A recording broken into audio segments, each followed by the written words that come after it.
किस्सा किसकी मां, किसने किया भीतरी घात।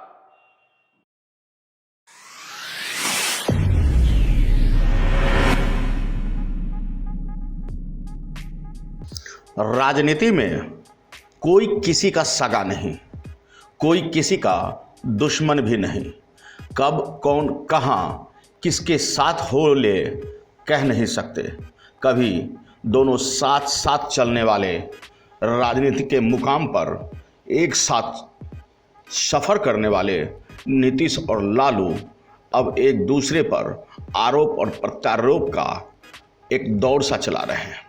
बता दें कि लालू यादव ने कहा कि नीतीश को खुद नहीं मालूम कि कहां कहां कब कब क्यों कैसे और किस लिए वे पलटियां मार रहे हैं।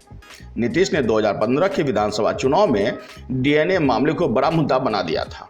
बिहार विधानसभा चुनाव करीब आते ही नेताओं ने अब एक दूसरे पर आरोप प्रत्यारोप मरना आरंभ कर दिया है। राजद के लालू यादव ने ट्वीट कर नीतीश कुमार को पलटू राम कह दिया। लालू यादव के ट्विटर हैंडल से एक कार्टून भी पोस्ट हुआ है। जी हां, और पोस्ट में लिखा है नीतीश को खुद नहीं मालूम कहां कब क्यों कैसे उन्होंने पलटियां मारी। हम वो कार्टून भी आपको दिखा रहे हैं।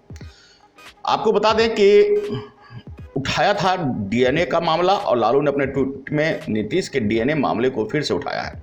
नीतीश ने 2015 के विधानसभा चुनाव में डीएनए मामले को बड़ा मुद्दा बना दिया था। अब इस पर राजद के नेता ने चुटकी लिया है।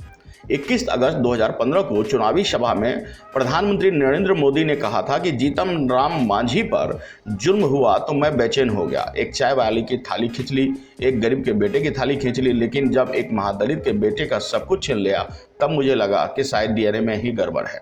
5 साल में नेता और राजनीतिक दलों के स्टैंड अब बदल चुके हैं। नीतीश राजद से अलग होकर एनडीए में शामिल हो चुका है। जीतन राम मांझी को पार्टी से निकालने के मुद्दे पिछले चुनाव में पीएम ने नीतीश पर निशाना साधा था। इस चुनाव में वह एनडीए में शामिल होकर नीतीश के नेतृत्व में ही चुनाव लड़ने को तैयार है।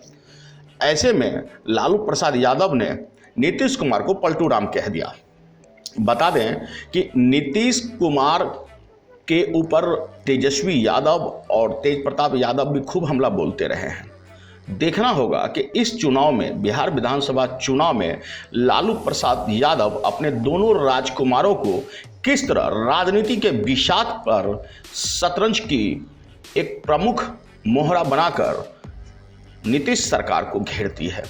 किस तरह राजद बिहार की राजनीति में फिर से उभरती है, यह सब देखना बाकी होगा। लेकिन अंततः चाबी जनता के पास है।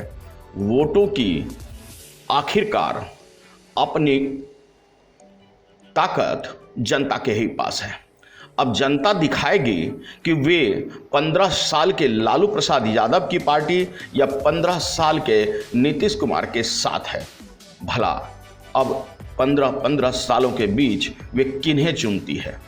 नया नाम, नया चेहरा दलित के रूप में जहां चिराग पासवान का आ रहा है, तो वहीं एक उभरता हुआ बेहद मजबूत कद्दावर नेता पप्पू यादव भी सामने है मैदान में। देखना होगा ये दमखम किस में कितना है। आने वाला चुनाव ही बताएगा कि बिहार की राजनीति के बिसात पर आखिर कौन कौन सी मोहरे चलेंगे और जीत किसकी होगी। अगर आपने अब तक हमारा चैनल सब्सक्राइब नहीं किया है तो सब्सक्राइब करें और बेल आइकन अवश्य दबाएं ताकि खबरों का नोटिफिकेशन आपको मिलता रहे।